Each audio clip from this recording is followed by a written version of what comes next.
Good morning, good afternoon, everyone, and welcome to today's workshop, the Global Standards in Clinical Research Excellence.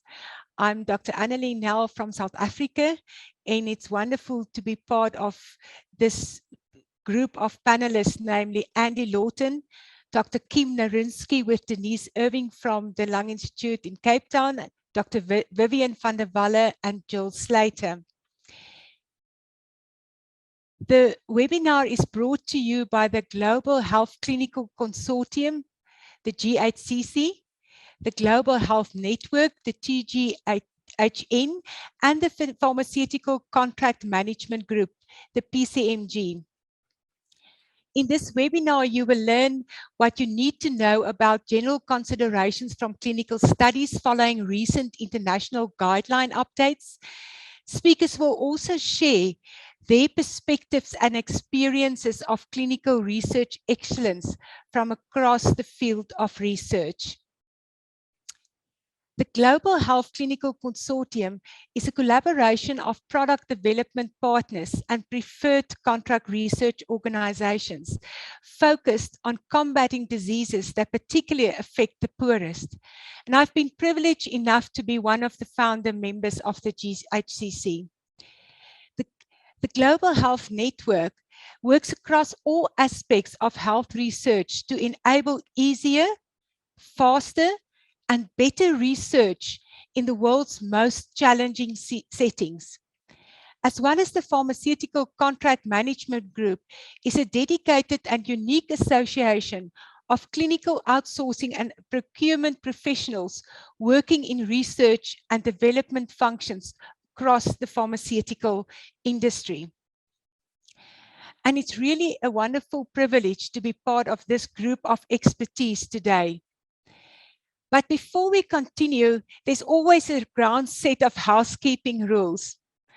The webinar is being recorded and live streamed to Facebook and will be shared on the Global Health Network.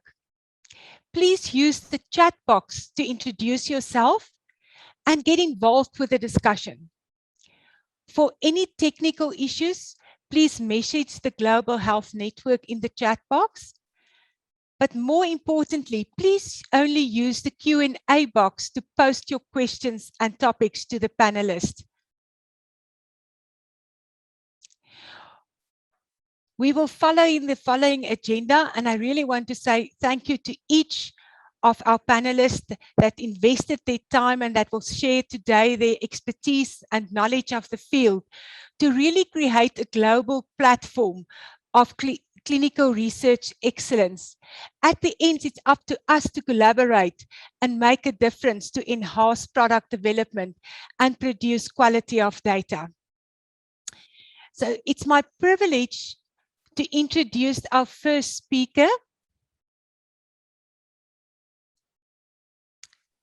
Andy Lawton.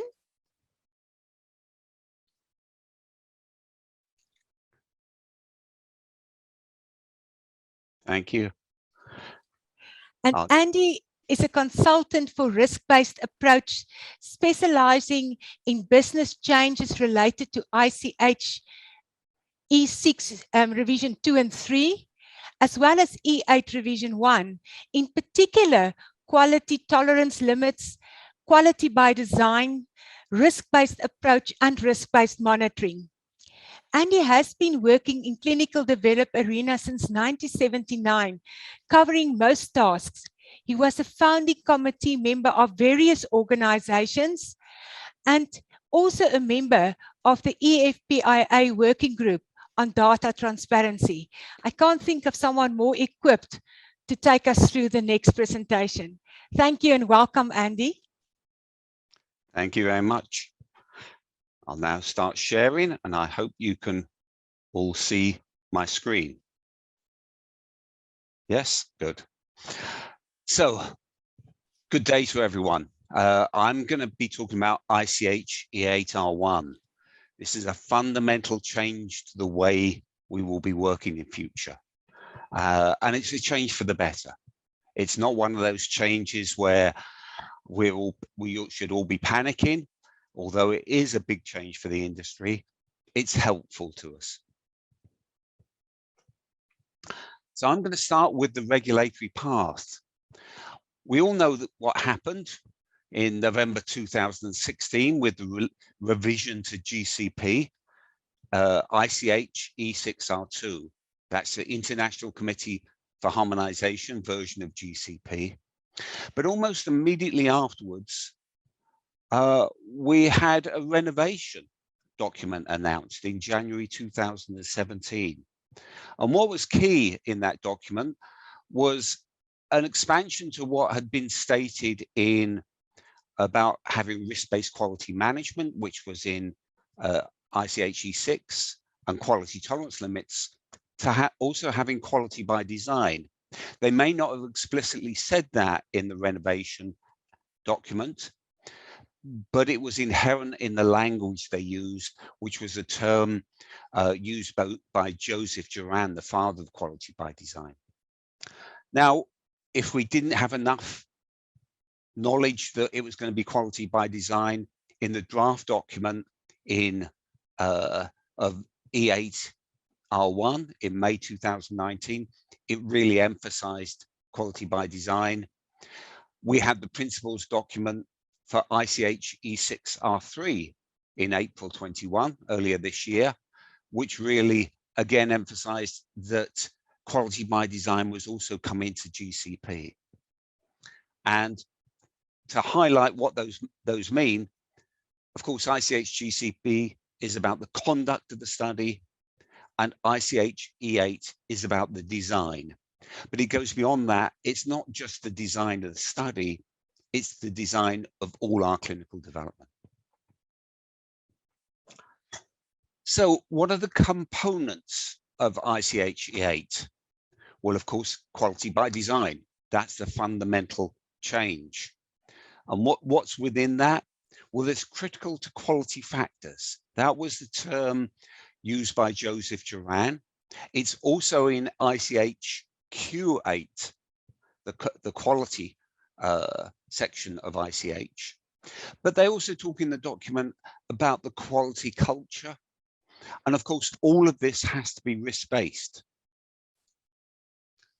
What areas does it affect? Well, it affects the planning, what you're doing in terms of the IMP quality, both to non-clinical and to clinical areas.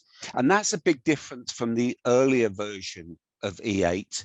And it's that it's really an expansion beyond just the clinical areas, also to non-clinical.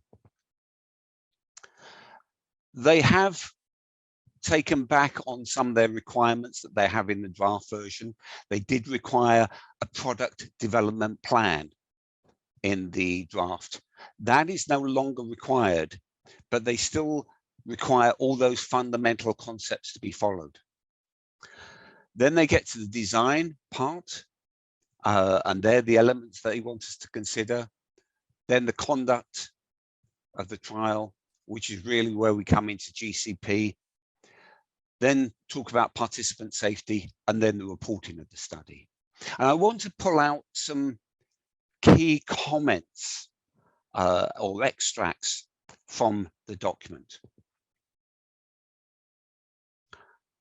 And these are some of the quotes that I'd really like to go through, because I think they're very important in understanding what direction they're trying to take us in. Perfection in all aspects of a study are not achievable. Now, that doesn't mean you can go out and have as many errors as you want, but they are acknowledging that we don't have to achieve perfection. And this is something that has really held the industry back. If you look at all of our plans, we always specify perfection. We're not specifying that we're really working with human beings, be they sites or patients, and we will not get perfection. Another quick key quote: a study should be fit for purpose. And what does that mean? Well, it means that you don't always have to need a 5-star study. It doesn't always have to be exactly right, but what it should do is be able to answer the question. Just like you don't always need to stay in a 5-star hotel, sometimes a 3-star hotel is perfectly adequate, and that's a comparison. It uses a risk proportionate approach. For those that are still doing 100% SDV, that is not a risk proportionate approach. That's a shotgun approach, and quite frankly, it doesn't work. Feasibility is a key aspect of this, because when you're doing quality by design, it's the first question you should be asking yourself: is this study feasible? Is what we're asking the patients to do feasible? Stakeholder engagement is another key part. Making sure that you get the input from the local population. What do your patients want? What can your sites do? What can they work with? Don't be specifying a protocol which will only work in one country. It has to work with all countries. And they make a particular point of stating that multinational studies inherently have more risk, and you should find a way of dealing with that. Dealing with things in a holistic way, rather than focusing only on one guideline or subsection. All too often we make the mistake of, when we have a new guidance come out, we pass it up. We say, that part must be for data management, that part for clinical operations. No, that is not the way to do it. You have to think of it in its entirety and then decide whether certain parts should go to certain groups. And this part, this last quote: data review and monitoring, where conducted retrospectively, are an important part of quality assurance process. But even when combined with audits, they are not sufficient to ensure quality of a clinical study. In other words, even if you've implemented risk-based monitoring and are doing central monitoring and everything else, that will not ensure quality. So you have to rethink the way you do quality. And when Fergus Sweeney, the head of the EMA, was giving feedback to the FDA on the European meeting on E8, he said, forget quality as you know it. And I think that's an important quote, because what we've been doing is not acceptable, and we have to rethink what we're doing. Now, risk management, this should not be confused with taking a risk. And I think many people actually think that we are taking risks, and it's not. Essentially, you're identifying the risks, understanding them, mitigate or accepting them. But this is not just for the clinical trials we run. This is for everything we do. It's for not just for clinical development, it's for the whole organization. And there's been some interesting findings, inspection findings on companies where they haven't been doing this. And you can't do risk management properly unless you are measuring your quality and safety. And that's really essential, because if you aren't measuring quality and safety, if you're just identifying risks and trying to understand them, if you don't know the quantity of that risk, the number of protocol deviations or whatever else you have, you can't really move beyond that. So we're going to go to our first poll question and see, how are you measuring quality in your organizations?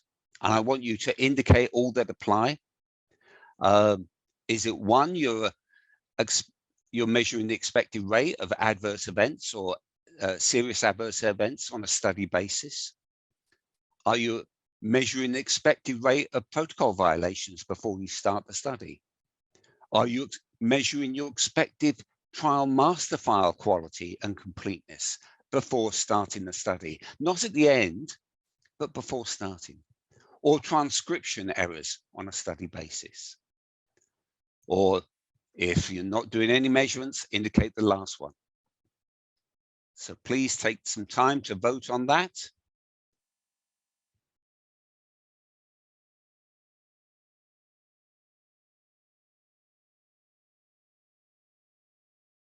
Have we got enough responses so far?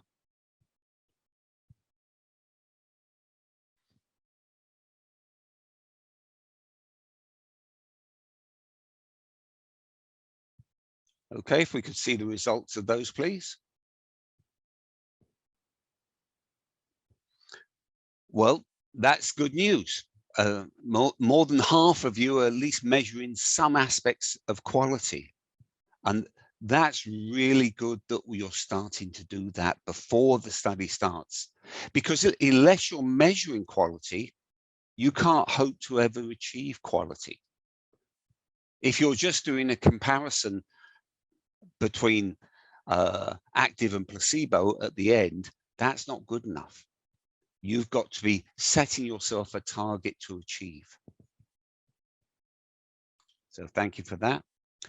And now the next poll question. We'll just go on to the next slide. Oh, sorry. What in it is an acceptable level of loss to follow-up patients in your current phase 2 or 3 trials? Indicate all that apply. Is it 10%, 5%, 1%, less than 1%, or not defined?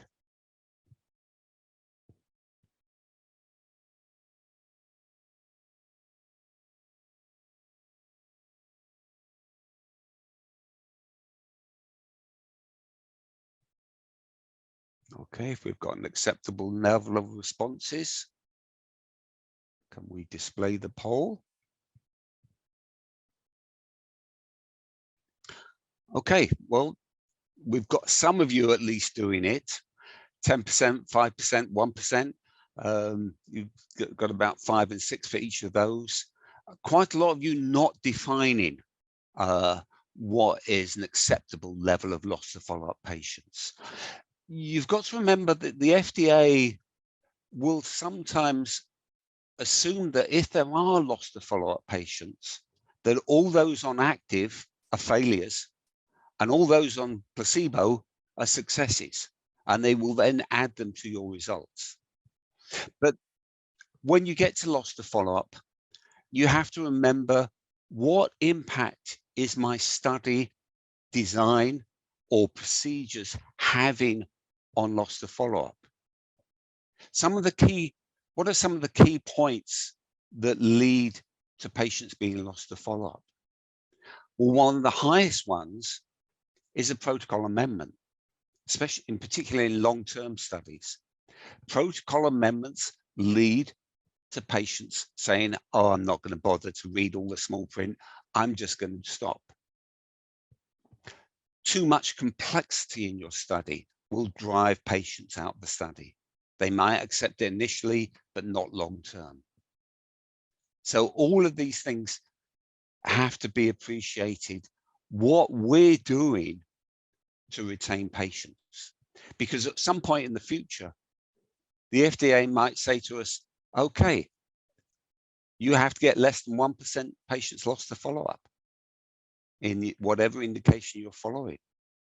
So you're going to have to work out, and you don't achieve that by more monitoring. You achieve it by changing the way you work. What's that?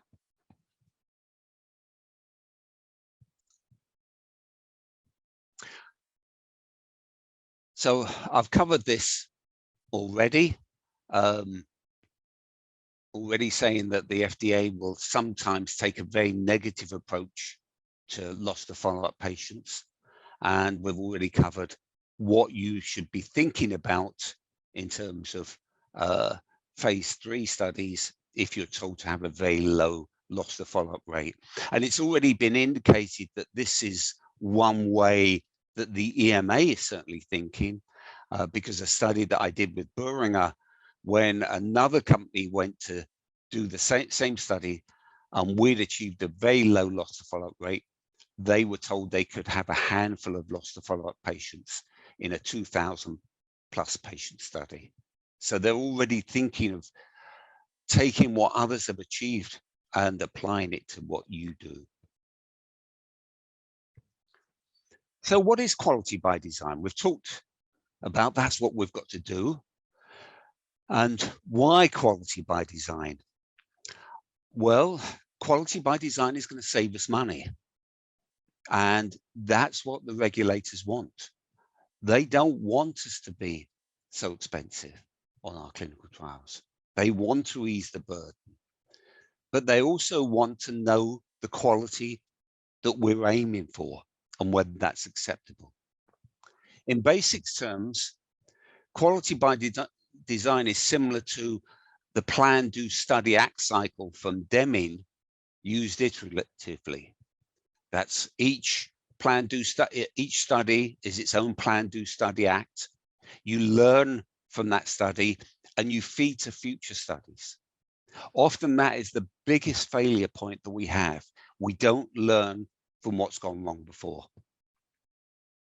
It focuses on risk-based approaches, not just risk-based monitoring, it is risk-based throughout the organization.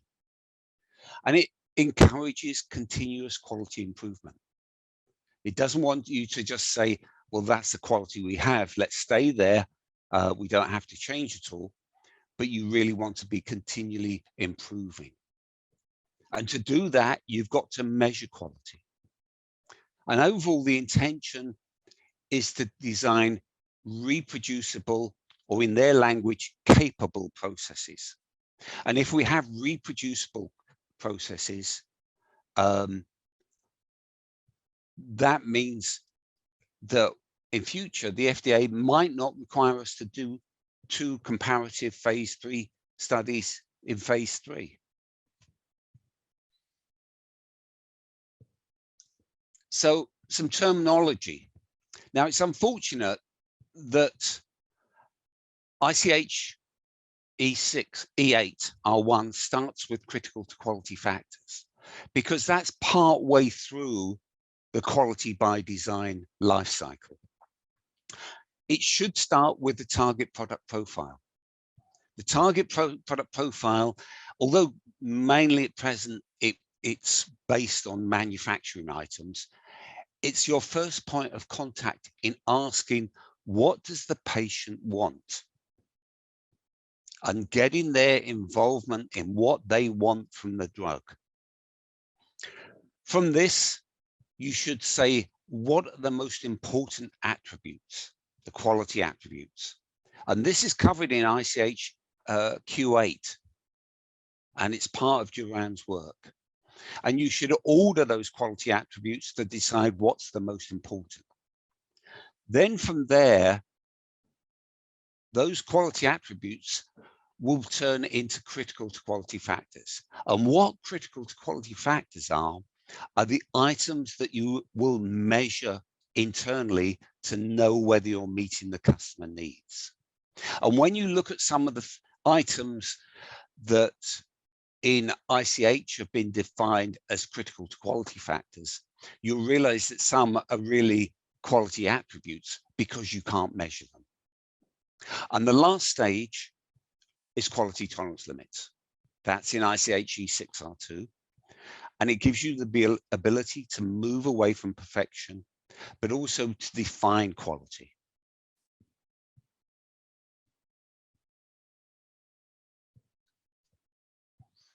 So the target product profile is the customer requirements.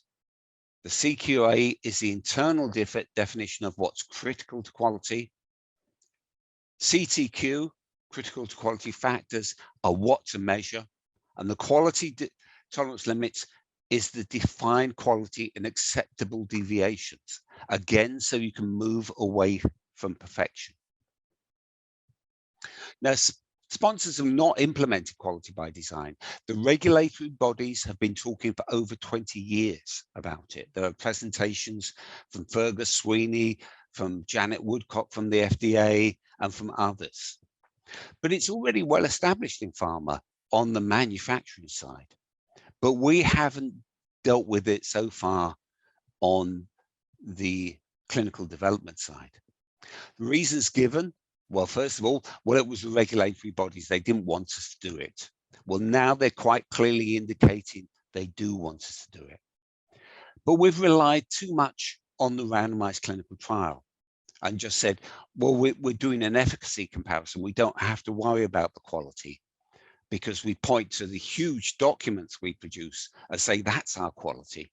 Well, in fact, it's not our quality. Our quality should be measured. But there's a fear of defining quality and failing. And that's the biggest holdup to introducing quality tolerance limits. Some people have felt there's too much variability between patients, sites, and countries, but that's built into the quality expectations. They're not expecting the same levels that you get in manufacturing chips.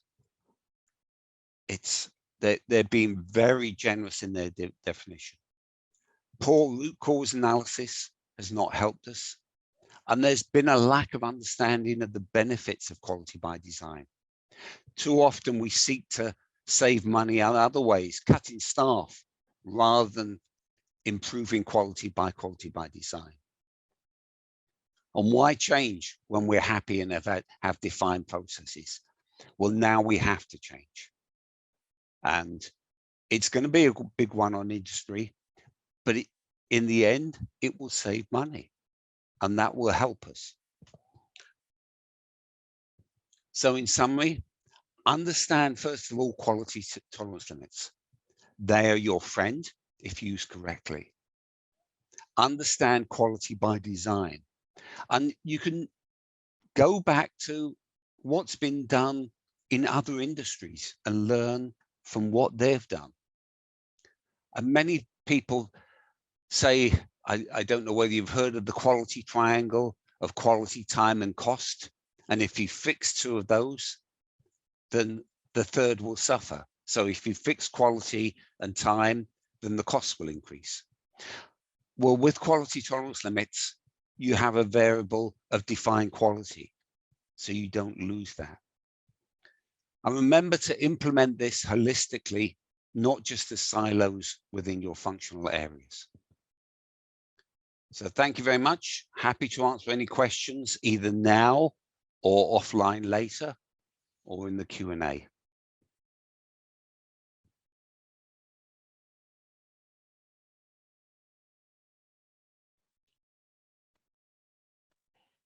Thank you, Andy, for an excellent overview, and just remind all of us that we never arrive with regards to quality, that all our risk-based approaches needs to be aligned to improve quality in general. Are there any questions to Andy at this stage? Please put it in the Q&A box that we can see it real time. There will also be an opportunity for questions at the end to any of the panelists at the end of the total sessions.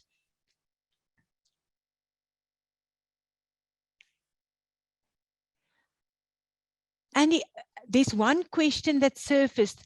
Are there any advice that you want to give with regards to best practices for our lower middle income country sites that they can start doing now already to be ready for any of these processes to be implemented by either ICH, GCP or FTA?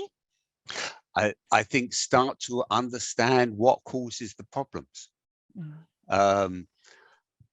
If you start to do better root cause analysis and start to measure your quality, so when something goes wrong, you really look at what's gone wrong and don't just say, oh, let's redo the training. It must have been the training. It's very rarely the training that's at fault. There is normally a cause. And so starting to understand that, and if COVID has taught us anything, the numbers are important. And looking at what those numbers are and what the causes might be, and it won't be instantaneous.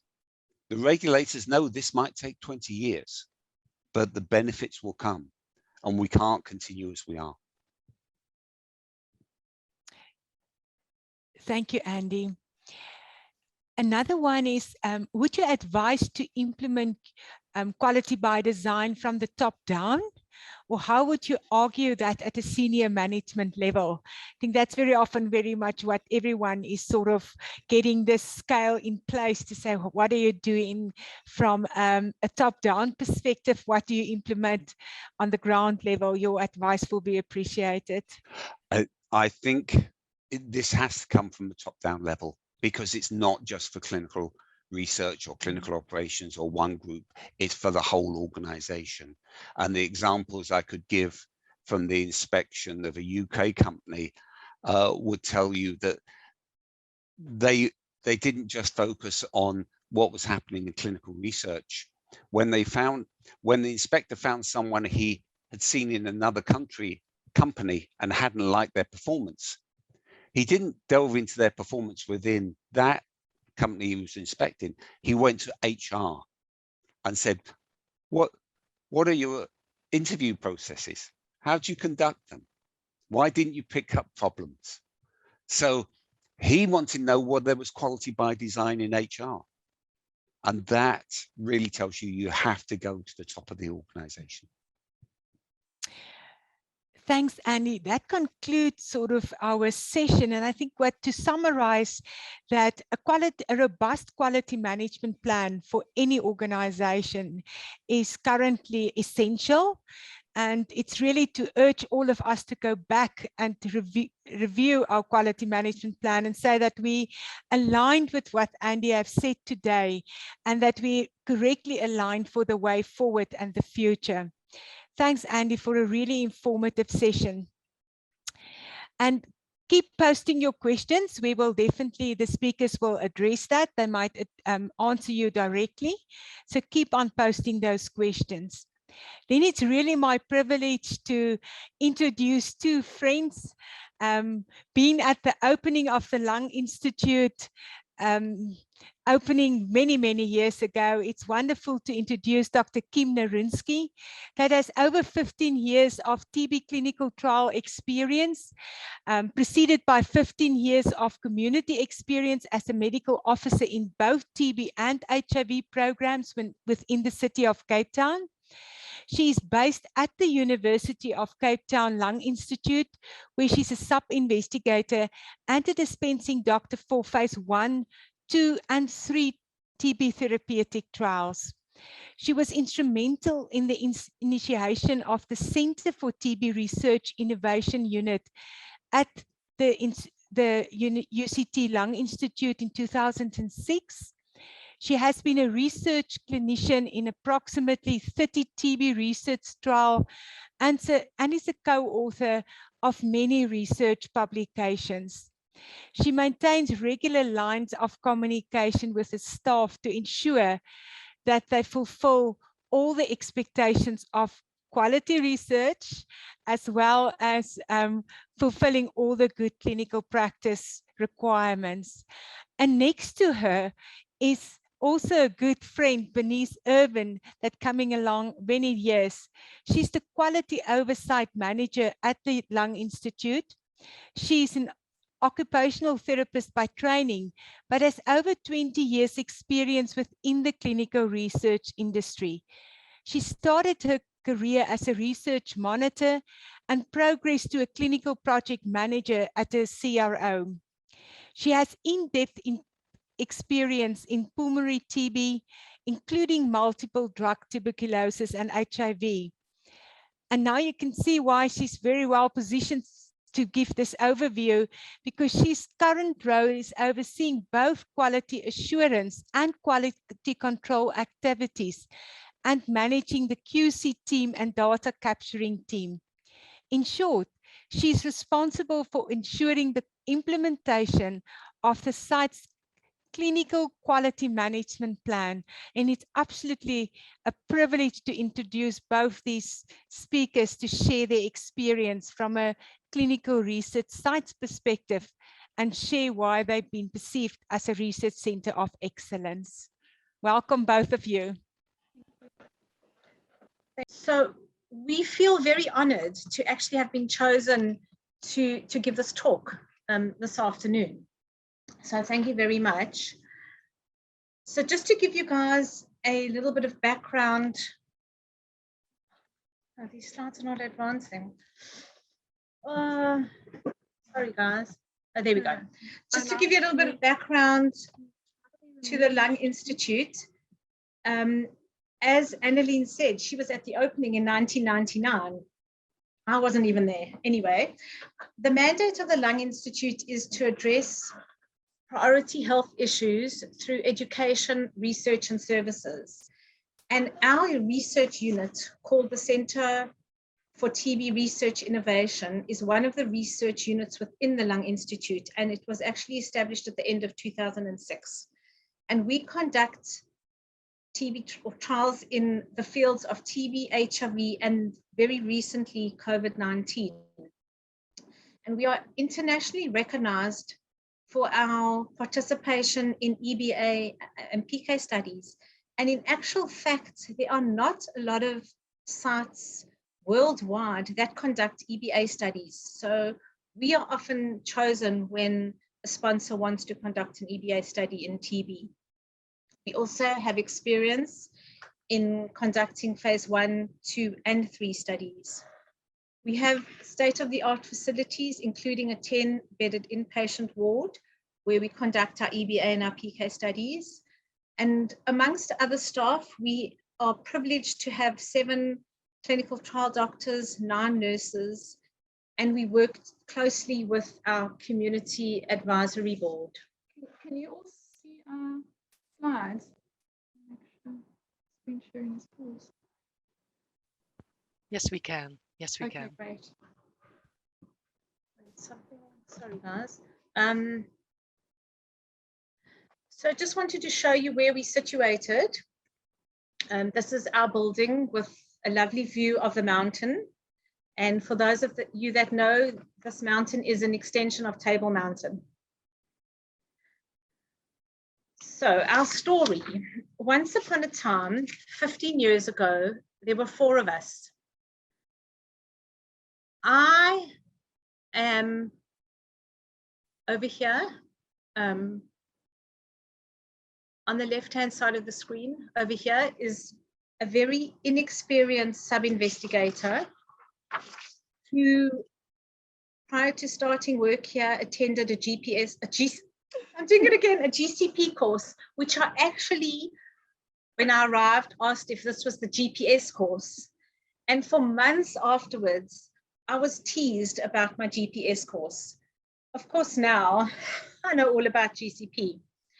Anyway, my very first study was an EBA study investigating the drug, which is now called delaminid.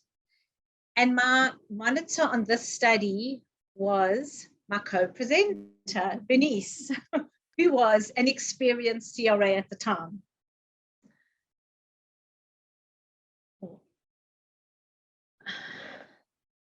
So fast forward 15 years, and this is what we look like today.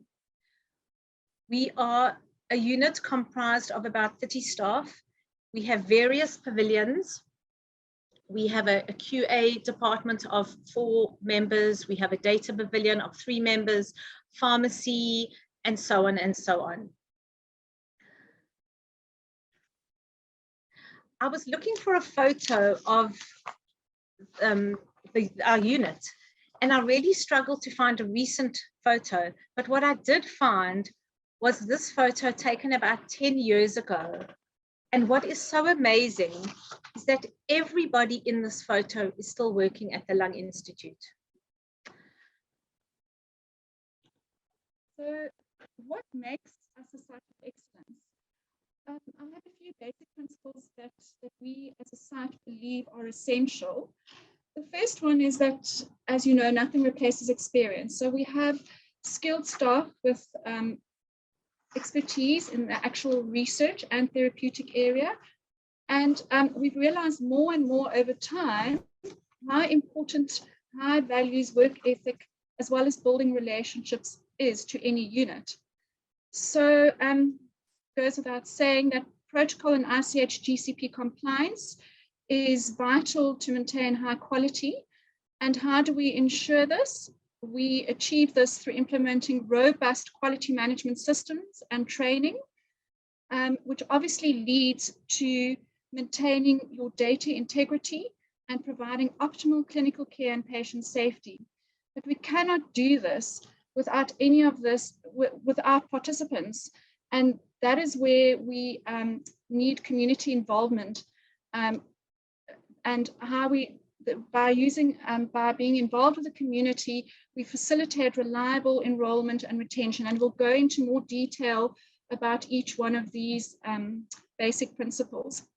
So the first one, as I mentioned, was experience. We have a very involved, experienced PI who's a pulmonologist, but he's actually based at site. So this allows for very good oversight. He sits a few doors away from all the sub-investigators, and this allows him to interact with the sub-investigators on a daily basis, where he's in touch with the day-to-day operations, as well as, they feel free to just pop in to his office and, discuss any patient safety issues they might have, or to discuss laboratory findings. And, this shows really good oversight from a PI perspective. He obviously also, we ensure that he signs, our ethics letters, that he signs all the safety information, any discussions that he has with the sub-investigators, we will print the emails and that gets filed with the participant folders.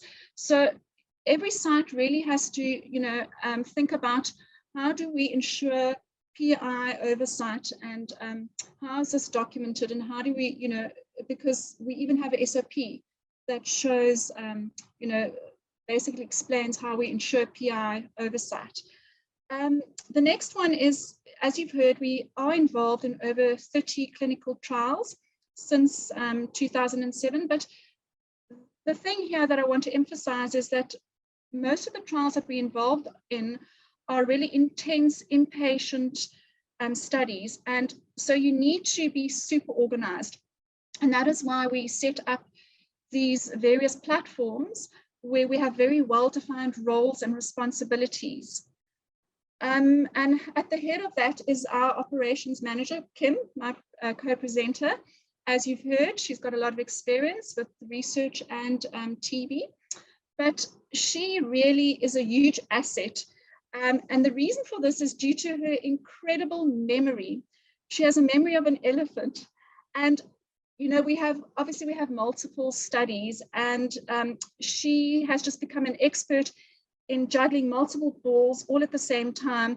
And you'll always find someone knocking at her door. There's always somebody in her office.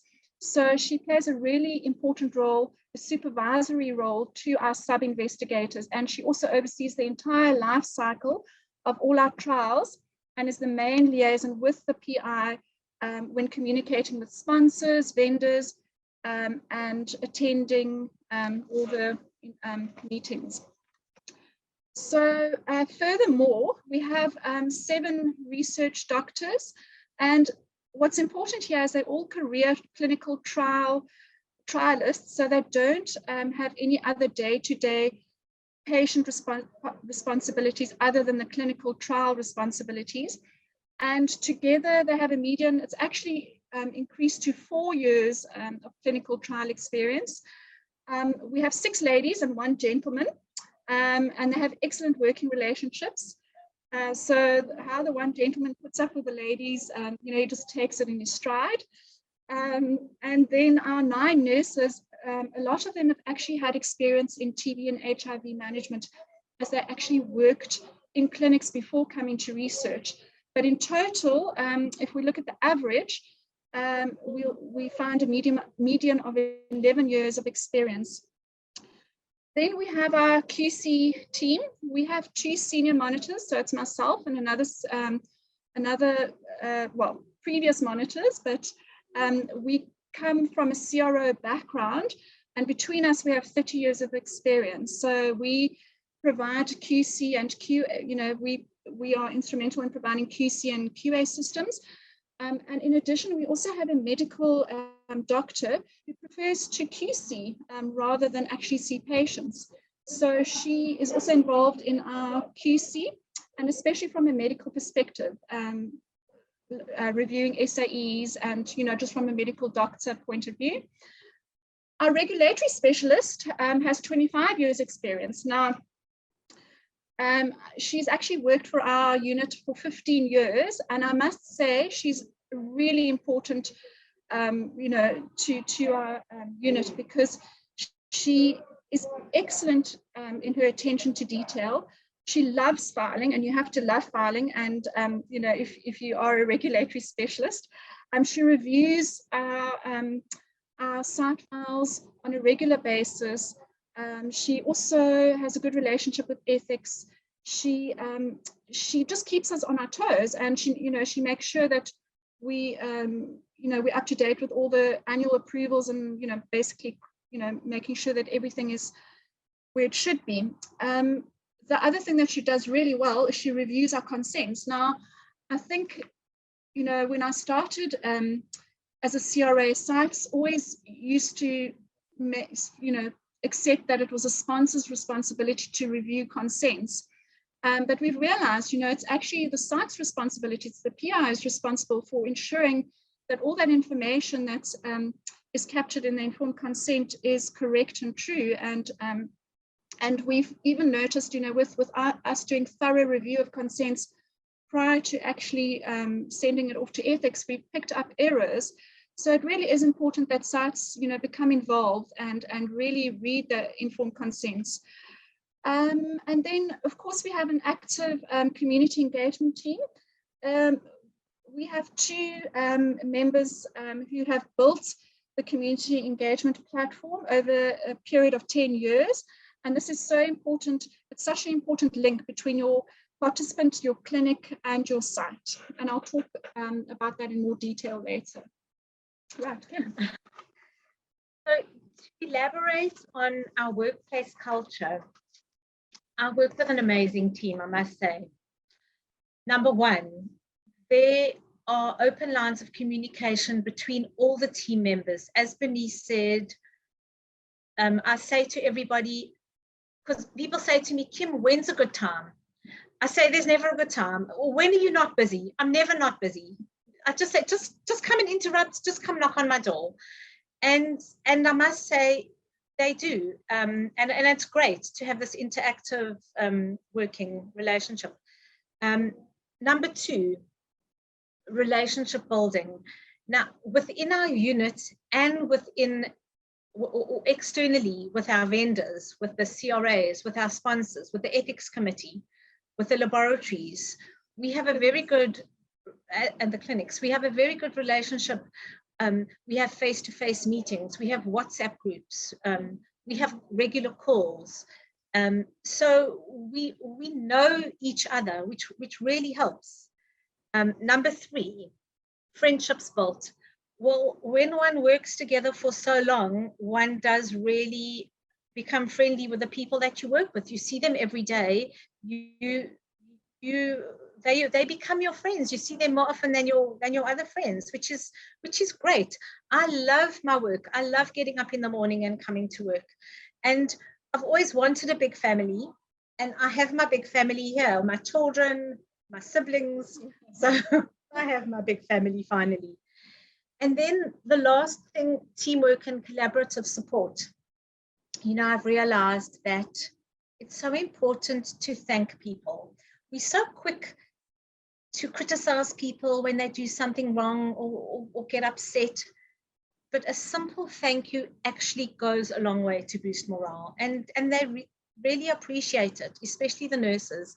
And all this leads to a happy environment, which also equates to retention of staff, as was evident in that photo that I showed you earlier. And our workplace values, we have a strong work ethic, attention to detail, we strive for perfection.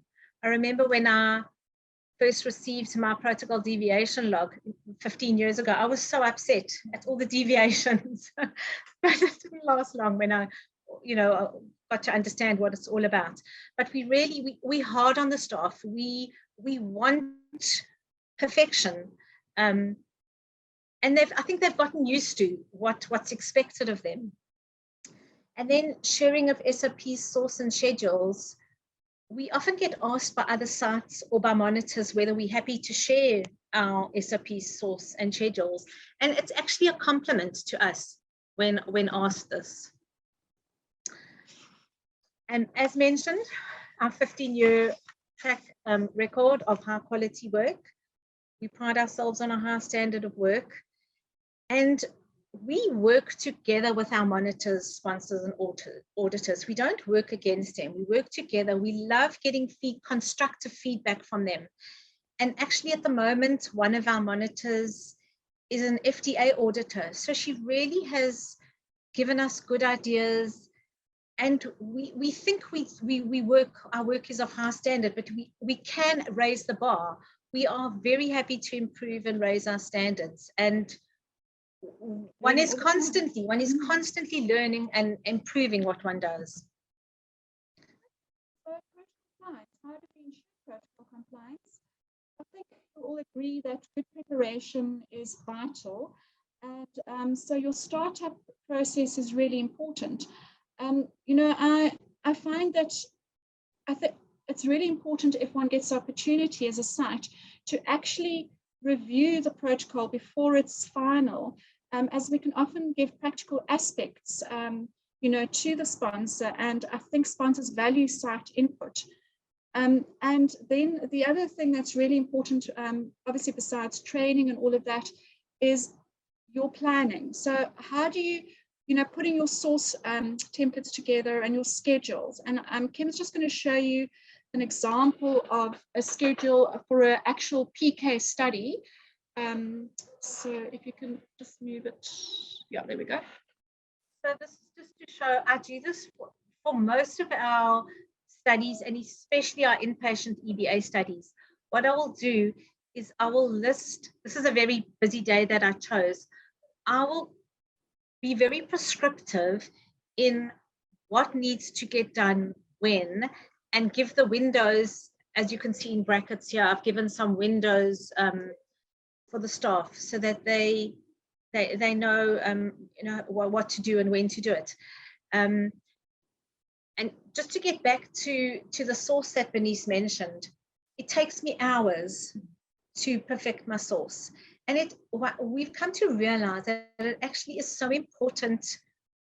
The source is so important.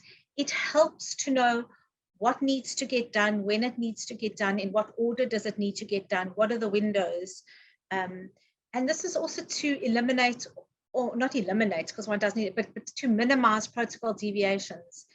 There are little reminders and little notations in the source reminding the nurses how to do the ECG, how long the patient must rest for, just various reminders.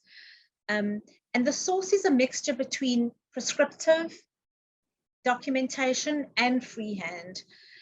And we always say that we can take anybody. They don't even have to be trained on the study. I mean, we never do this, but just to put a point across, is that just to give anybody the source and they would be able to just follow the source, or if they followed it, they would know what to do and follow the protocol. So, and then of course, when putting the source together, I use the protocol, all the lab and manuals, operations manuals, and CRF completion guidelines to be sure that every little point is included in the source. Okay, so then ongoing internal QC and training.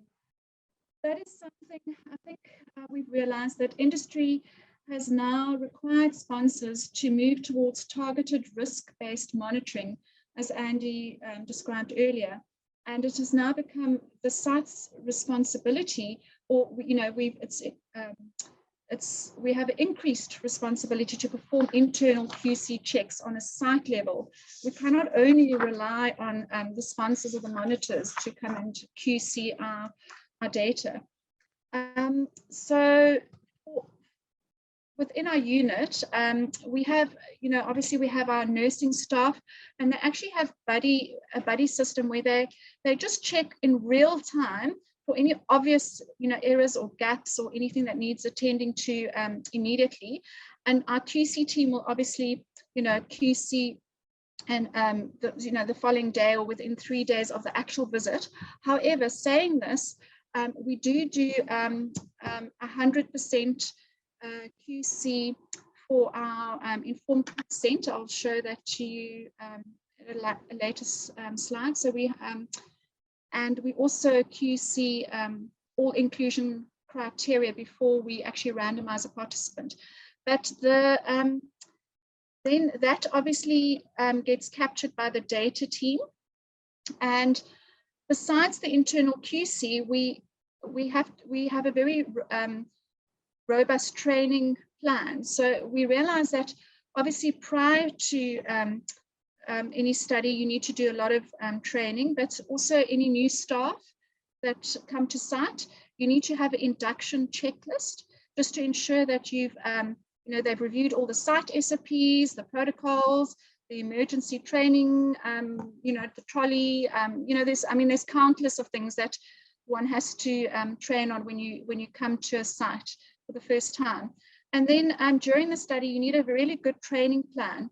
And this training plan should be per study, just for easier, to make it easy to track what training is required, because we know that it's not just the initial protocol training or site startup. During the study, there's always new memos, things change, there are updates, and we have to ensure that we have a good tracking system that follows through with us. And this obviously minimizes deviations in data integrity. Okay, so I just wanted to quickly show you, these are some of our SOPs, definitely not all of our SOPs. And I think one of the most important SOPs now are clinical quality management plans, as we've said. I think when I was a CRA, one of the only ones that was required was the informed consent SOP, but now the list just gets longer and longer of the SOPs that are required. And it's so important to know that it's not only what QC and QA systems you are using, but also how they are documented. How do you measure these systems, and what tools are used? And this has to be documented clearly in your clinical quality management plan. And are your systems being followed? And are your SOPs actually working and comply with all the regulations? So this was what I really covered quickly, is 100% review of informed consents prior to study procedures. It's so important. So we actually have a QC log that we complete, as well as 100% review of eligibility criteria before we randomize. So basically we just review all the eligibility criteria that the investigators have looked at, and it's just a double check. And then QC checks daily, QA meetings. Now, just quickly, QA meetings are so important. So we have these QA meetings at least twice a month, where the data team, QC team, and the nurse manager attends, as well as the operations manager. And here we will discuss trends that require training, deviations, any CAPAs that are required, monitoring findings, follow-up actions, SAEs, and data queries, trends, and timelines. And again, the CAPAs are vital. It's really important, as Andy said, is not just to identify the problem, but also to perform a root cause analysis so that you know how to prevent, and obviously, not only correct, but also how to prevent, future deviations. And then patient safety, Kim. I see we've only got 5 minutes left, so we're going to have to rush through our last few slides. So just very briefly, just to how we assess patient safety at site is our investigators are very involved in the informed consent process, counseling the patients about disease treatment and AEs. If we pick up any abnormalities or we're worried about a patient, we discuss it with the PR, our referring doctors at the hospital. We refer patients early on if we're concerned about them. The doctors are also responsible for the medical history, AEs and ConMed's entry into the database.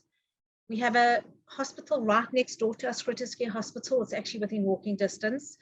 Our patients are given a 24-hour number to contact us if there's any problems.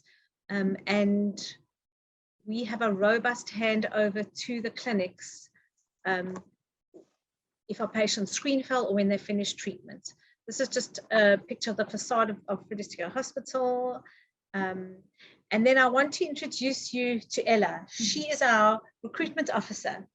So move over Siri, move over Alexa, we have Ella. We say to Ella in the morning, find patients, and Ella brings us patients for our studies. It's very important part of our unit. In actual fact, it's the bread and butter, our liaison with the community and with the City of Cape Town clinics. And Ella's very involved in outreach, attending meetings, and informing the clinic of the studies that we're doing. So basically our community engagement plan, you know, we have a network of approximately 15 TB clinics that we work with. And we, as the Lung Institute, have actually employed and trained 6 local community members. And they are referred to as the community research supporters, and they are based at our 6 largest TB clinics, as well as a community advisory board, which I'll discuss a bit more in detail. This is just pictures to show you all the work that, you know, that our CAB and research supporters do. The actual role of our community research supporters, what they actually do, they're actually based at the clinics, and they support the clinic staff with TB screening and promoting research awareness, and also assist with not only recruitment, but follow up with participants and with treatment adherence. Okay, and then recruitment is, okay, and just quickly before I go onto that, I just wanted to mention our community advisory board.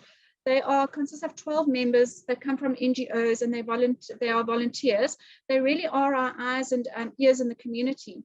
And they go into the community, they go door to door, do surveys, give talks at clinics about research, and do outreach programs. And it's we actually train them on research literacy.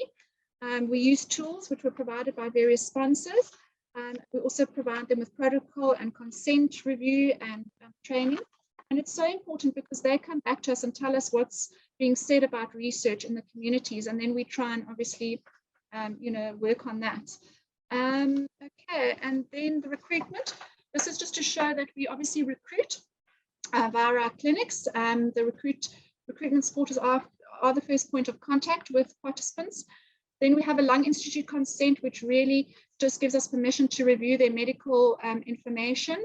And then if there's any interest, we actually have a dedicated driver with strict infection control measures, because they're TB participants, that actually transports participants to the unit. And this has been very well received. They're met by an investigator who will pre-screen, and obviously then we get the study informed consent. And the last one is, it's really important that we have good communication channels with the clinic, as you know, the doctors will send referral letters to the clinic about the progress of each participant on a study, whether they are taking part, whether they screen failed, enrolled, or withdrawn. So that is really vital. And how do we retain participants? So we do have the usual patient contact details, plus additional 2 close contact. We have a receptionist that actually just reminds them of their visits. We try and confirm participant details at every visit, because this does change.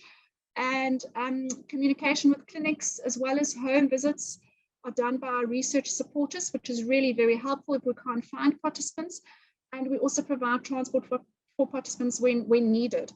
So the other thing that I just wanted to stress is, if we receive such good feedback from our participants, if we say to them, why are you coming to our site, or why do you want to be part of research? And they'll say it's because we provide them with good quality care, and we take time to actually listen to them, and obviously also have good follow-up care. We'll refer them for conditions, if they weren't aware of certain conditions, we'll refer them to other specialists and everything. And I think it's really about, again, building relationships with your participants, and that is really essential in actually retaining them.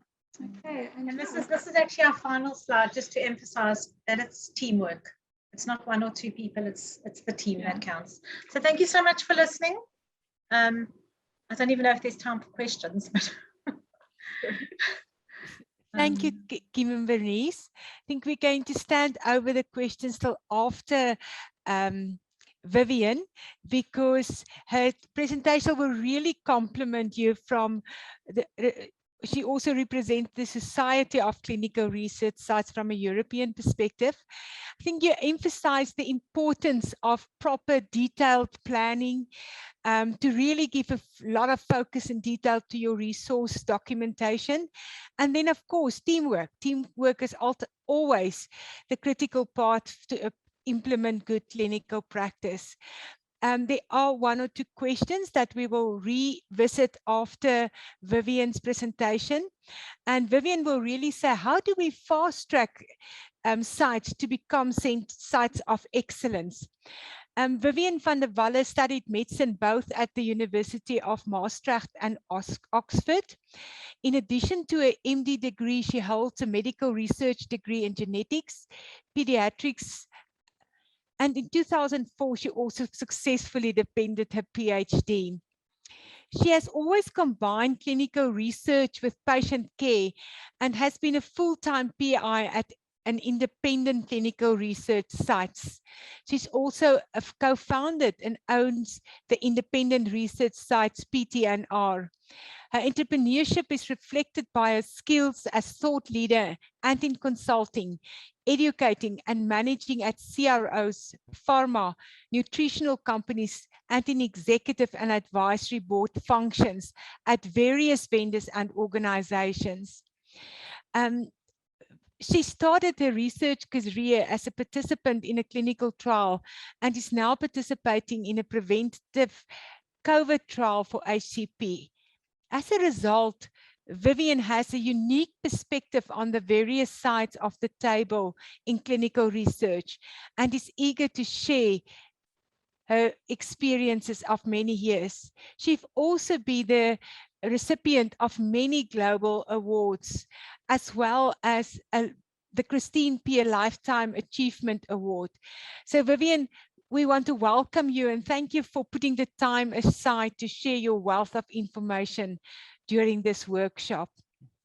Well, thank you for having me and Tanya on this meeting for the fluency of the presentation. I will be doing it, but this was a collaboration between Tanya and me. As I said, I'm the owner and a PI at an independent research site, PT&R, and on that I do consultancy, as does Tanya Hoffman on Pcmg consultancy. And please, what we always say when we do these kind of presentations, use the opportunity to pick our brains. So use the Q&A as much as you can. We love to share our experience and our insights. And as a preparation to, our disclosure, we wanted to make sure that we have no financial or whatever relationships that might interfere with our presentation. And thank you for having us.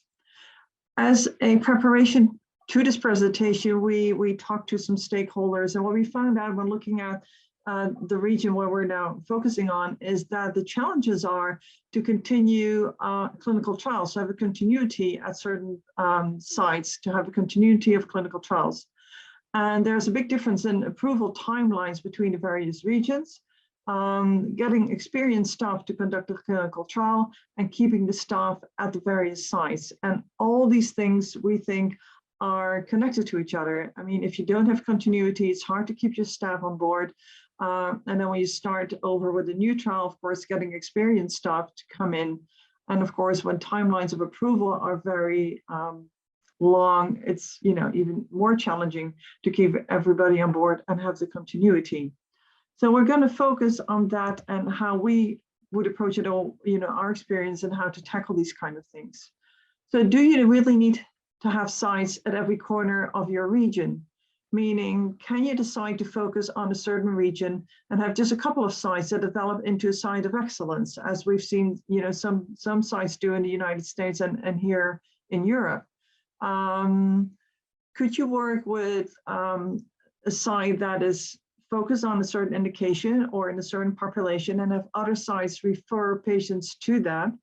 Or have a main site and then have satellite sites around it where you can do the more easy protocol procedures, and the more complex or long procedures you could do at the core site or the mother site or the main site, whatever name you want to call it.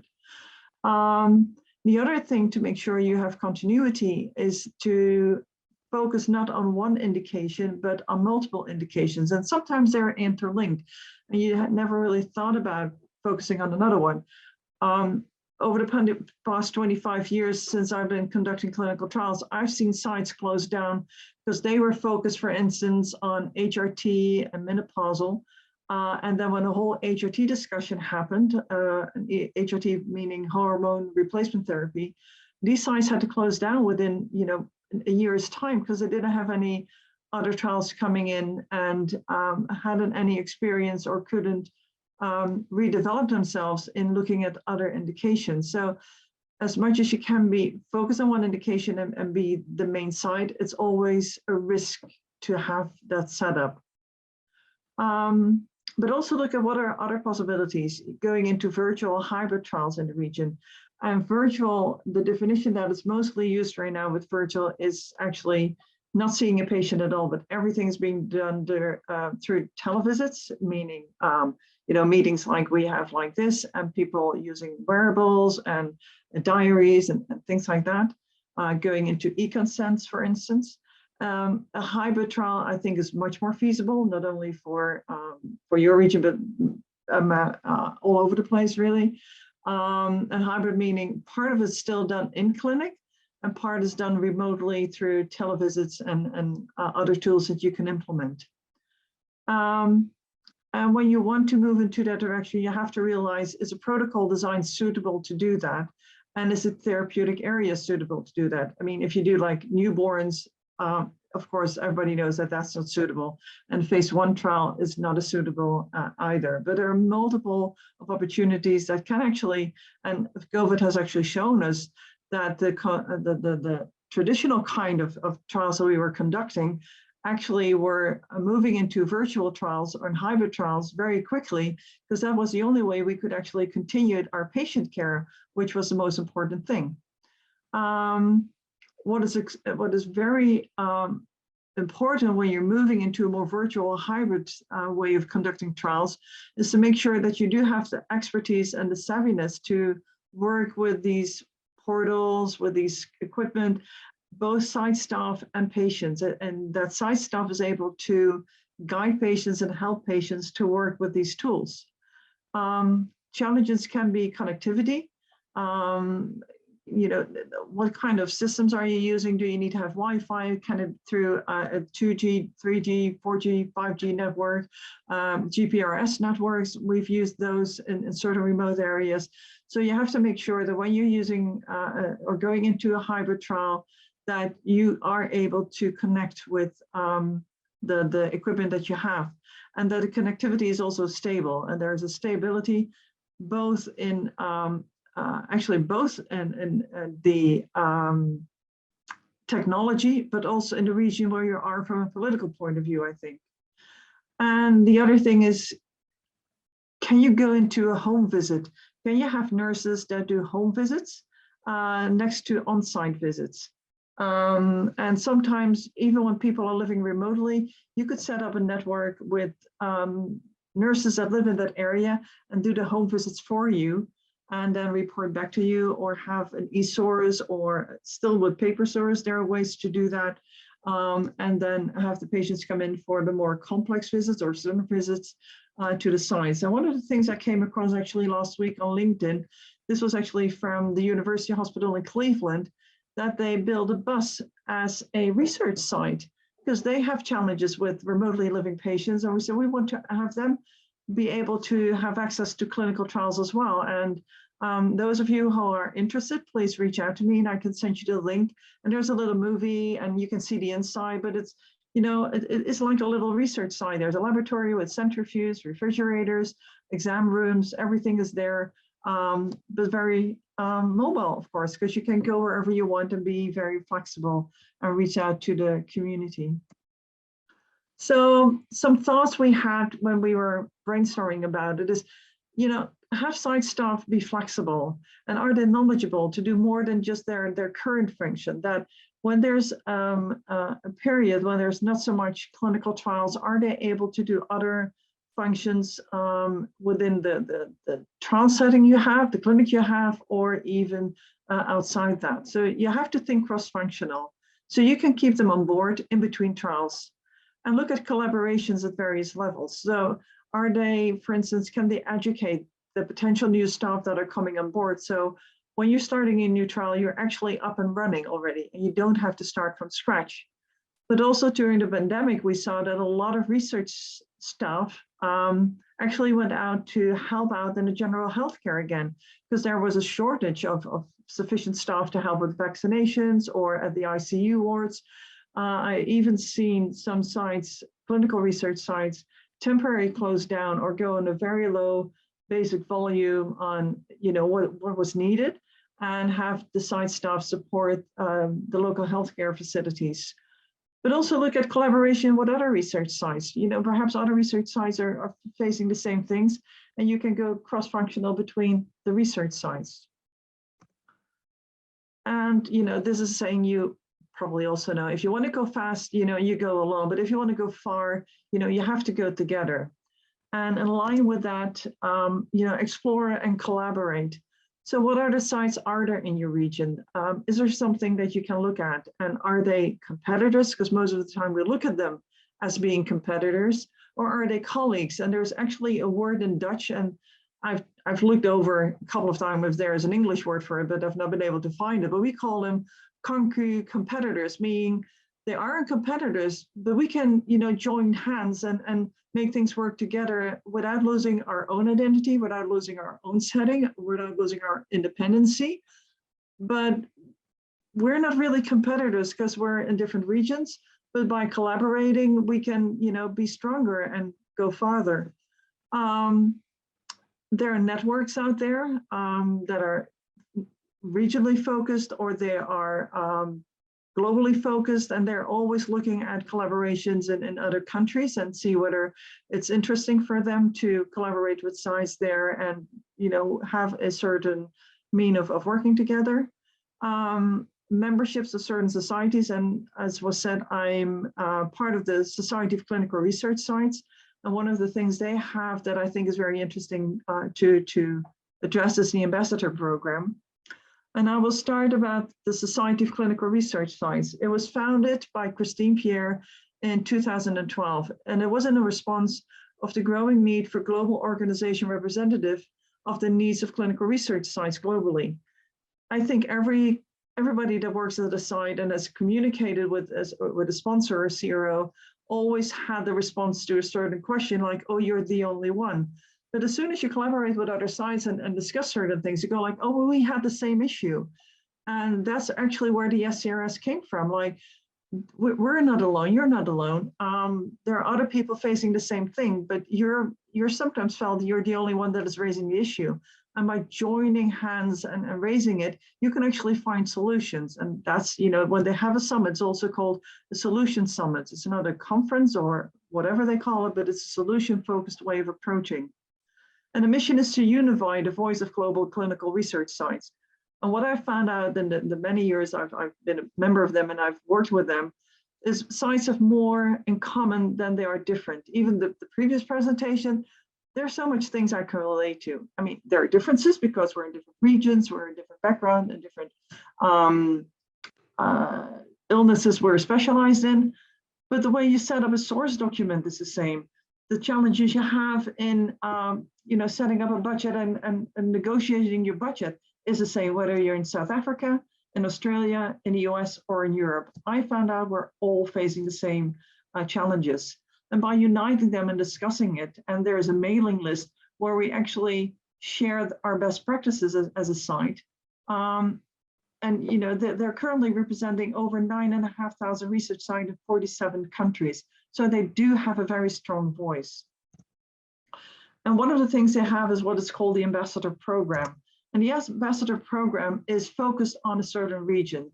So they've done that. The countries that are currently included is Australia, Hungary, South Korea, New Zealand, Poland, Taiwan, and the United Kingdom. So it's a variety of countries where they actually support member sites and other industry stakeholders by providing active and ongoing dialogues about contact exchange in that region. And member sites have access to all the member benefits. I'm not trying to sell you a membership, but I just want to give you the focus on what they're providing, including GCP training and site management, online trainings.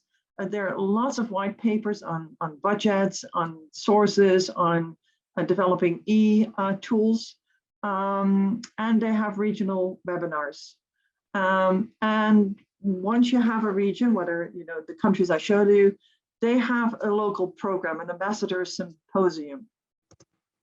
And it's a one-day event, connect key members of a country or a region site community, and the attendees gain insight on how to position their research site for focus and receive valuable information on regional site trends. And you get to know perhaps sites that you've never known before, and connect with them and learn from them and share experience with them. And as we said before, think outside of the box, and perhaps you can collaborate with sites without losing your independency. And these ambassador symposiums are just perfect places to do that.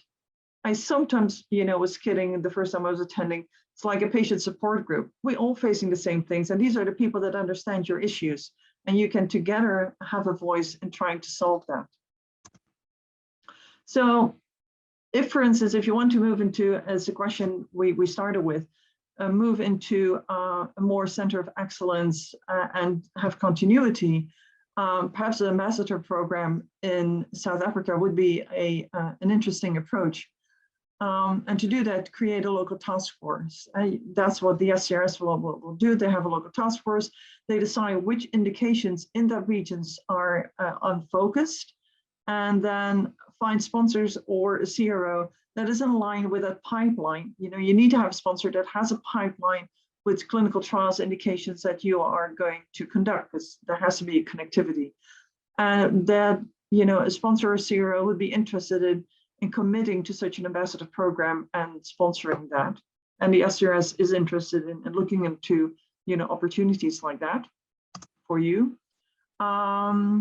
And if you want to do that, this is my take home or homework. Go back and look at each other and write down what are your strengths, but also what are your challenges. Reconsider your current structure. Is it necessary? And if so, how? And do you do it on your own, or is it something you're going to collaborate with? Consider your cross-functional staffing, and consider collaborating with sites, networks, and perhaps the ambassador program can be a tool to do all of these things and help you with that. So this is the end of my presentation, but I think this is something that can be continued. And basically the cards are back on the table. We put an outline, and we're here for you to reach out to us if there's anything we can do. Thank you.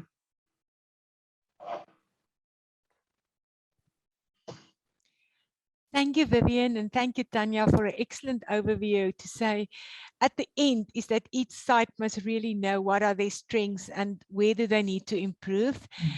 Have you ever considered that there's a South-North collaboration in the Society of Clinical Research Sites from a perspective of your lower middle income countries to be a subsidiary of the Society of Clinical Research Sites?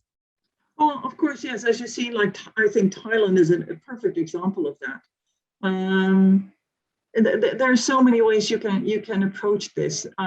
There's also a mentorship possibility where senior sites, experienced sites from other countries will help new young sites to how to develop your quality system, your SOPs, for instance, which is always a big challenge when you're just starting in clinical research.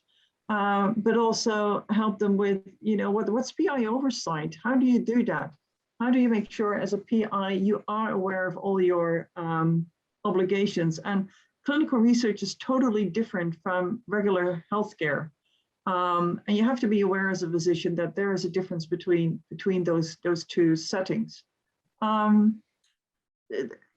Yes, and even with North America and South America, we've seen these collaborations happening.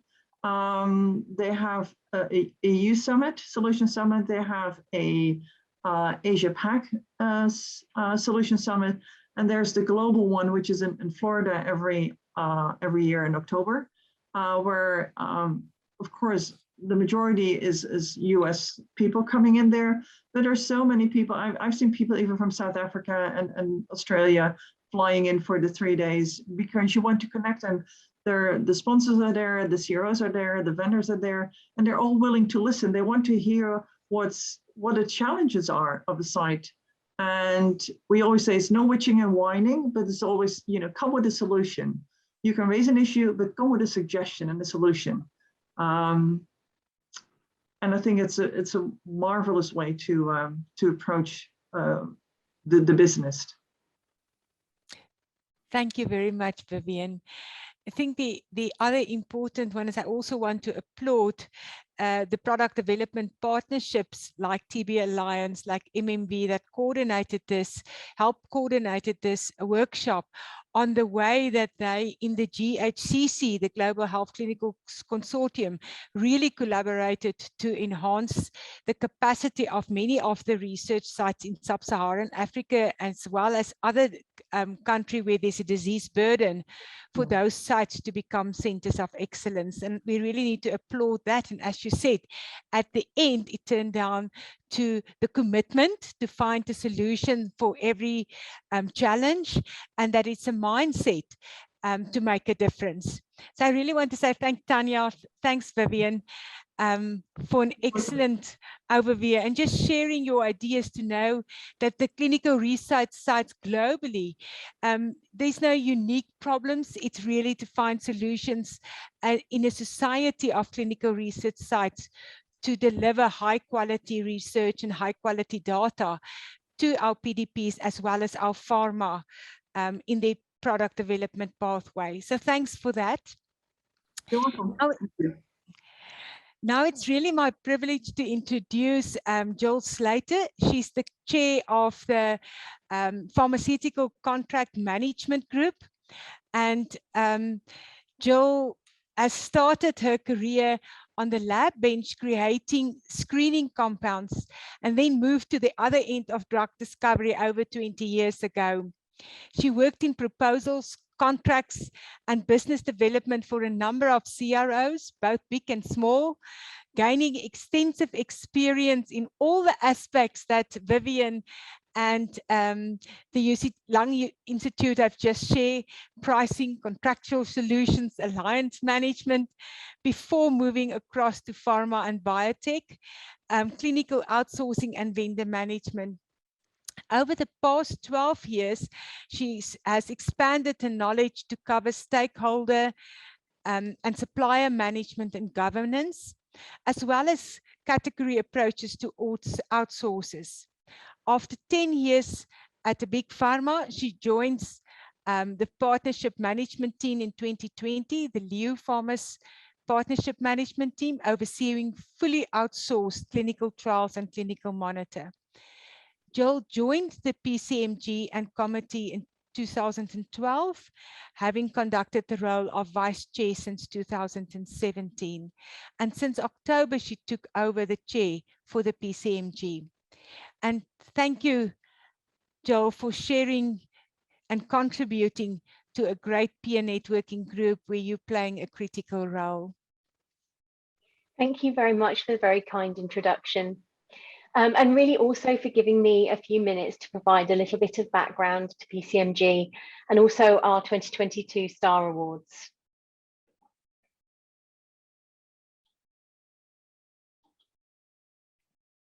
As you've heard, the Pcmg stands for Pharmaceutical Contract Managers Group.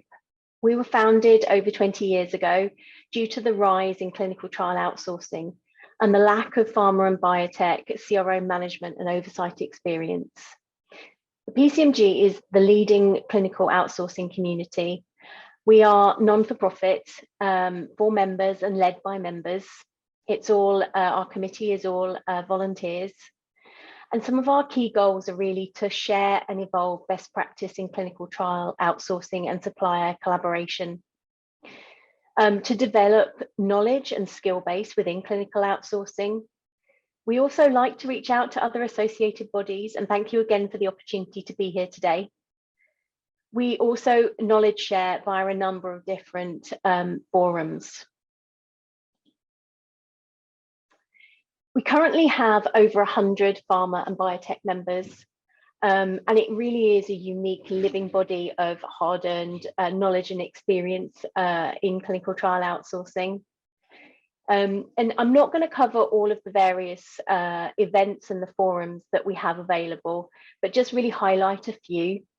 Every year we have an annual conference, which is around 200 attendees from pharmaceutical companies, biotech companies, looking into outsourcing, along with our actual supplier base. Unfortunately, for the past 2 years, this has been online, but we hope that we're going to be face-to-face again next year in June in Krakow, Poland. We also offer training courses. We offer 2 different training courses, one in essentials and one an advanced training course in clinical development, outsourcing and vendor management.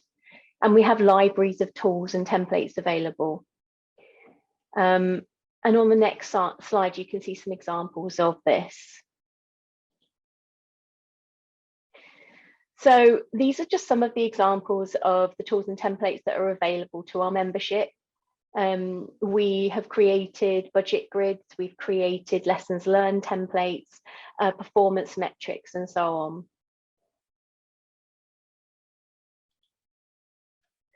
We are truly delighted to be collaborating with the GHCC and its community. And as such, we would really like to make the offer of a free training place to our next Essentials in Clinical Outsourcing training course. This is taking place online. We've added the dates in here because it's quite an intensive course over a 4-day period and taking place in March 2022. If you are interested, we would really welcome an application. If you could just send an email with your contact details to the email on the screen, and good luck. In addition to this, this year we announced our Pcmg Star Awards. We wanted to recognise and reward outsourcing and partnership success. And therefore, sorry, I just flicked my next slide. And therefore, we're really looking for examples and case studies that illustrate excellence in clinical trial outsourcing, vendor oversight, collaboration between 2 organisations working together on clinical trials. There are prizes. For the prizes for the best newcomer and the excellence categories are 2 years free membership to the Pcmg, and the prize for the partnership category, which we're really looking at a pharmaceutical or a biotech company, or perhaps a site organisation working with a CRO and supplier. We would look at 2 years membership to the Pcmg, and also for the supplier free attendance at one of our annual conferences. And of course, the opportunity to be publicly recognised for the award. So just to kind of cover a little bit of the entry around the Star Awards, our entry form can be found on the Pcmg website. It's also available in the presentation deck, so feel free to pull it from either source. The closing date for the submissions is the end of February 2022. And we will be announcing, we will be informing the winner at the end of March next year. As I said, we are hoping that we're going to be face-to-face next year in Krakow, and the winners will all be announced during the annual conference.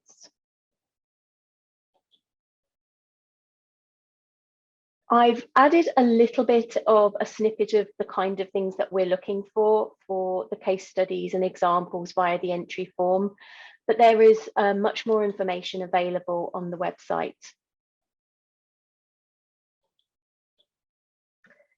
And with that, I'd just like to say thank you to everybody. And if there are any questions, I'm more than happy to answer them.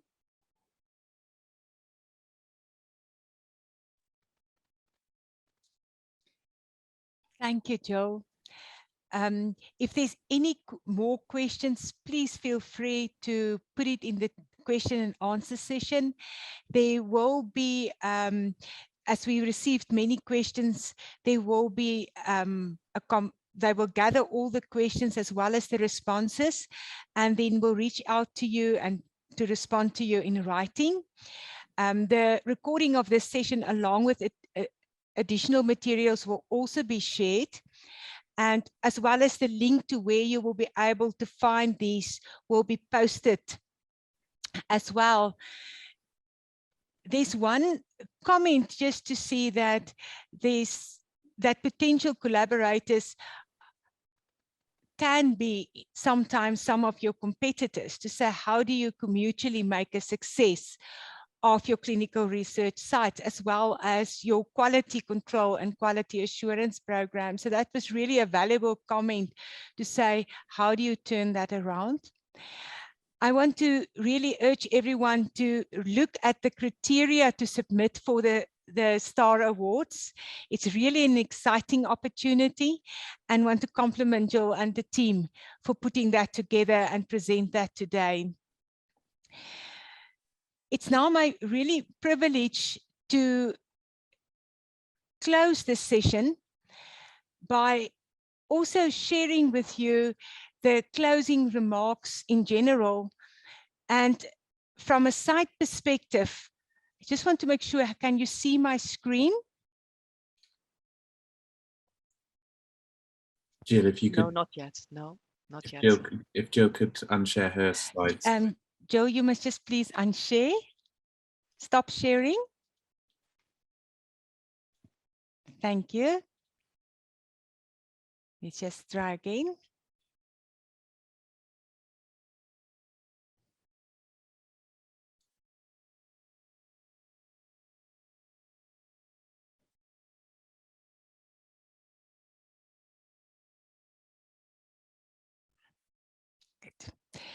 That we also want you to consider what are future topics that you want to discuss on this forum. What topics do you want to cover? Please add any topic to the chat. You can also add it to Q&A, whatever is your preference. The panel will really look at those as well as the coordinators. And the other important part is, do you think you can add value, and are you interested collaborating with a global health clinical consortium? Also add your details in the box that the GHCC can reach out to you, because they're open for outside collaboration, because anyone that can add value to our product development partnerships that's under the Global Health Clinical Consortium, you are really welcome to put your contact details there. We've really have seen today that, in summary, for me, critical is that ICGCP is active and is under renovation. As we've seen over the years, GCP don't stagnate. All the various components of regulators are constantly under development, and good practices are real-time evolving. As we know, our ICH-GCP its guidelines are international, and many of our countries had adopted those guidelines under legislation in our local countries. And it's important that, as Viviënne also said, that GCP application locally are very much aligned, although some of our therapeutic indications might differ. I also want to remind all of us, what's the source of why we got ICH-GCP?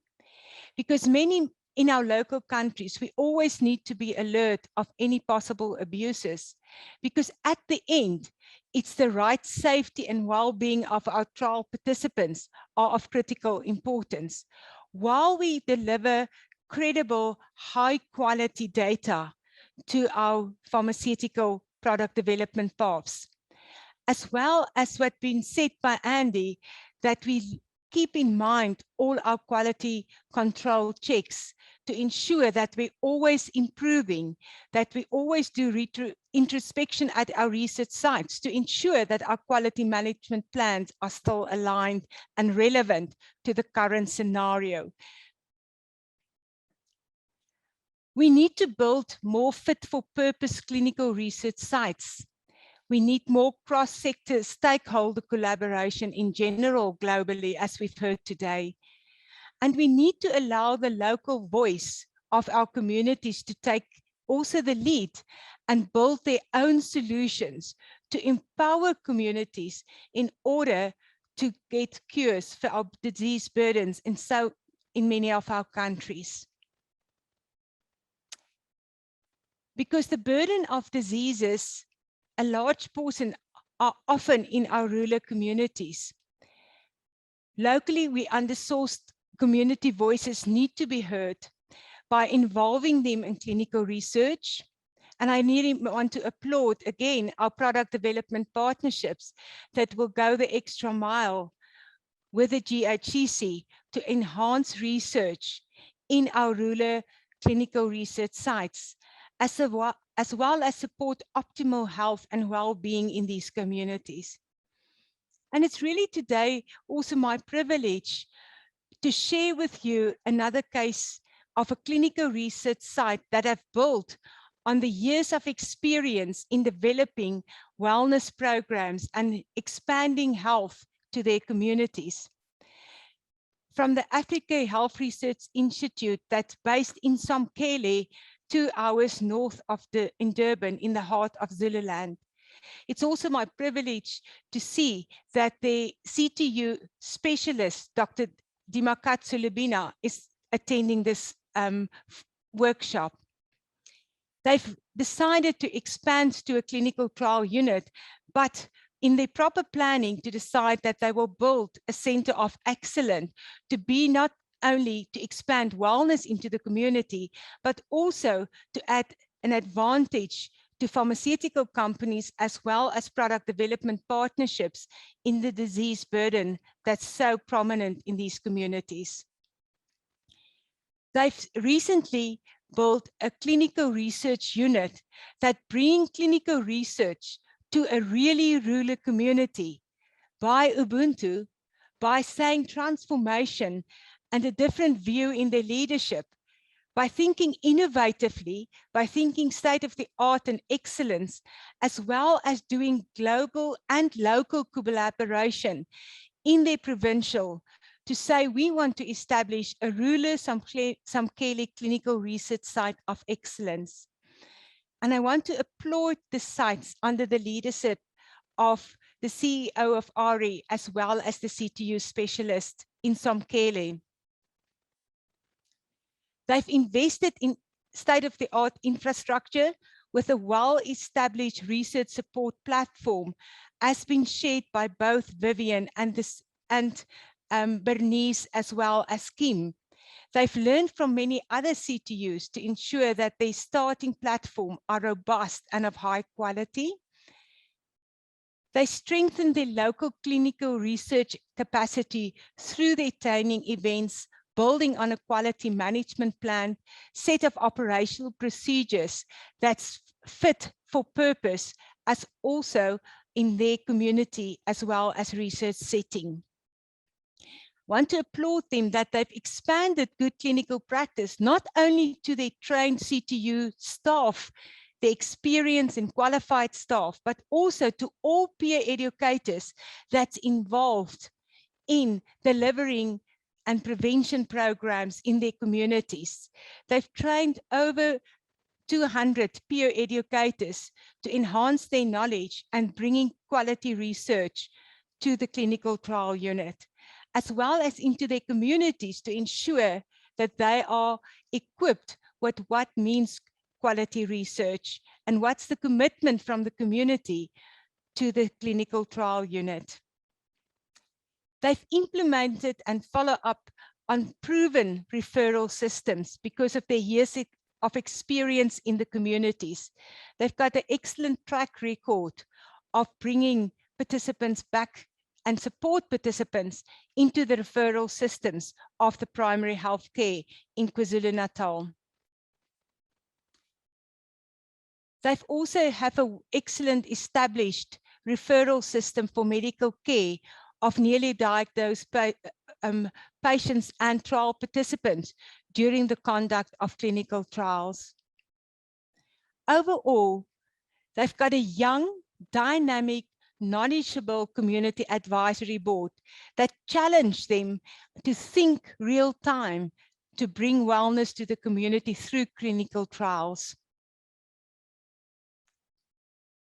And overall, their mission is to add value to global wellness by impacting locally in their local community, by stopping the disease burdens in their local environment, and focusing on TB and HIV and various aspects on women's health, adolescents, as well as other communicable diseases in their community.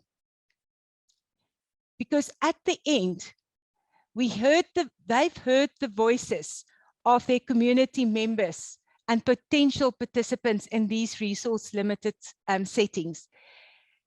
Clearly, they've said, we might have limited opportunities, but we are raised with internal values. We might be illiterate, but we're intelligent, and we can add value to clinical trials. We might be less wealthy, but we have integrity, and we're committed to make a success of the clinical trial unit in Samkele. And that was for me really a wonderful privilege and honor to be part of that path of the clinical trial unit at RS Samkele, and working and listening to the community members as well as the field workers of that CTU. Because at the end, what we do know, that remote clinical centers can be sites of excellence because they can contribute quality data to global platforms with a high impact locally. But it will still take more collaboration across multiple sectorial stakeholders that we can support our PDPs as well as our pharma to enhance product developments. But in parallel, we're bringing wellness in our local communities. And I see today's platform of discussion as the first step and build on the many steps that have also done it so far. I really want to say thank you to all our stakeholders, as well as all the various groups that have made today possible, especially the GHCC funded by the Bill and Melinda Gates Foundation, our Global Health Network, our pharmaceutical contract management groups, and as well specifically the TB Alliance and MMV. I want to applaud you for the work that you've done in the field.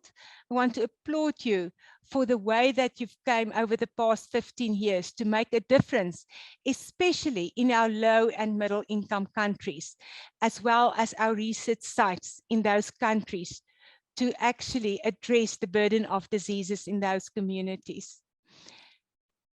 We can take any final comments before we conclude.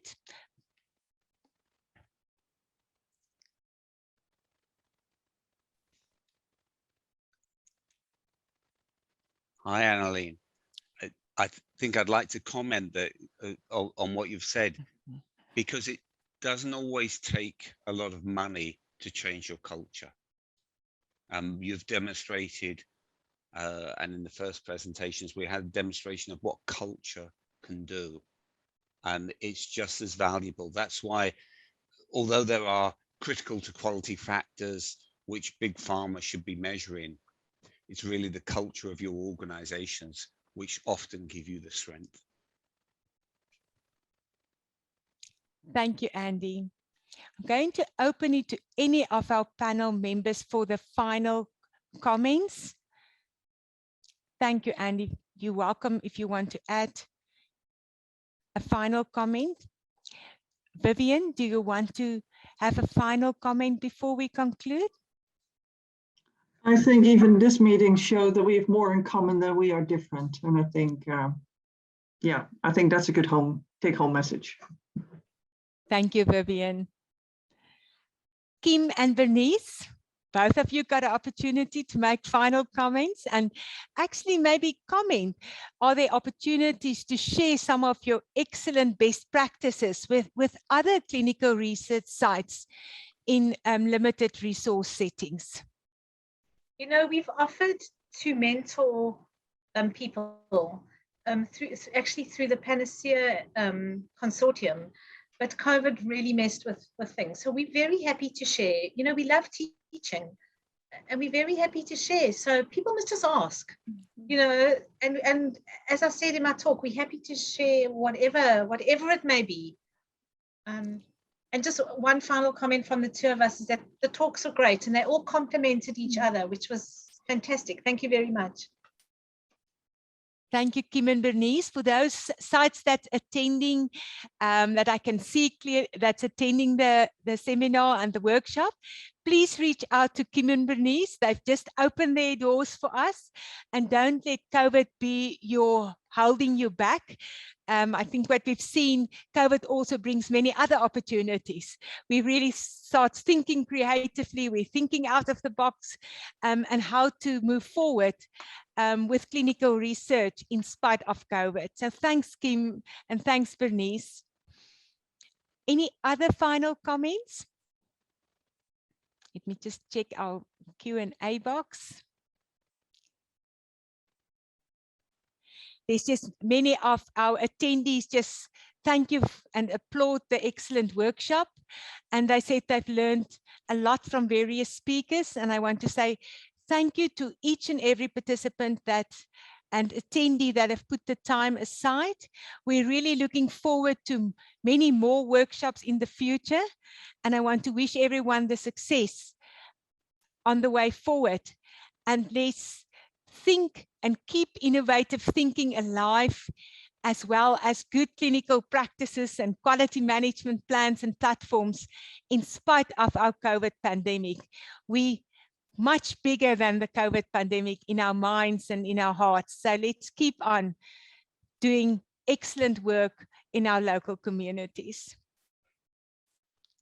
Thank you, everyone.